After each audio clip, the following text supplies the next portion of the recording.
Sugafoot, are you still awake? You can't get to sleep. Oh. Well, would you like Nannie Pooh to read you a bedtime story? Okay then. Let's see what I have here in my magic box. The Muppet Babies presents The Legend of Gimme Gulch. Written by Ellen Weiss, illustrated by Donna Reynolds. "Gimme that!" shouted Baby Piggy. "But Piggy, I had it first," Baby Fozzie protested. "No, you didn't," said Piggy. "I was playing with it before, so gimme." They both pulled on the cowboy hat. "Hey," said Baby Kermit, "what's going on here?" "I had it first, Kermit," said Fozzie. "No, he didn't, Kermit. I did," insisted Baby Piggy.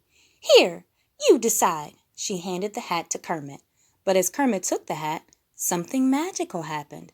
Suddenly, everything around them seemed different. There they were, right in the middle of an old western town. It wasn't much of a town, though. All the buildings were falling down, and the whole place was a mess. Doc Rolfe leaned out of his window. "Anybody got a hammer?" he said. "My roof is falling in." Gonzo the Kid came out of his house. The door fell off with a crash. "I have a hammer," he said, "but I'll only lend it to you if you share your nails with me. I have to fix my door." "Share?" said Rolfe. "No way!" That was the life in Gimme Gulch. Folks who had paint wouldn't share with folks who had paintbrushes, and folks who had horses wouldn't share with folks who had saddles. So houses went unpainted and horses went unridden. "This town is getting worse than it ever was," sighed Sheriff Kermit.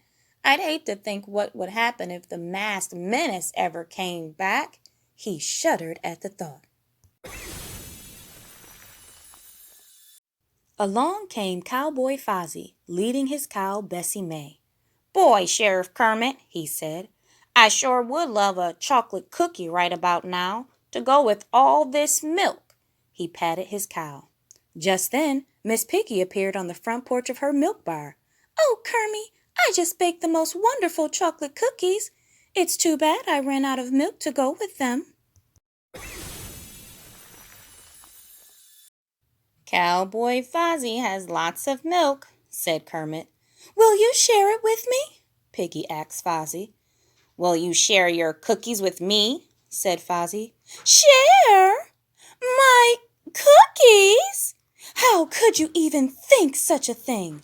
huffed Miss Piggy. "I only made 6 dozen." "Then you can't have any milk," sniffed Fozzie. "Sheesh," said Kermit in disgust. "This is the most selfish town in the world." Suddenly, Deputy Sheriff Scooter came running up the street. "Sheriff Kermit! Sheriff Kermit!" he panted. "The masked menace is coming. You know what his appetite is like. Our whole town is going to get eaten. We gotta do something." "But what should we do?" asked Fozzie fearfully. Sheriff Kermit thought for a minute. "Well, we could build a big, strong fence to protect us, if we had a hammer and some nails." "I've got the nails," cried Doc Rolfe. "And I've got the hammer," shouted Gonzo the Kid. "That's the idea," said Sheriff Kermit.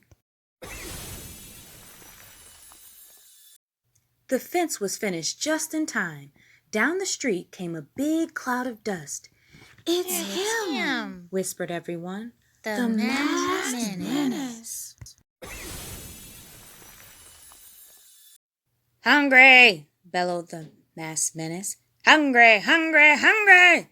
He started eating the fence. "Maybe he'd like some milk and cookies," whispered Kermit. "I've got the milk," offered Fozzie. "I've got the cookies." added Piggy. The masked menace took a bite. Good, he smiled. More! There's plenty for all, said Sheriff Kermit. And there was.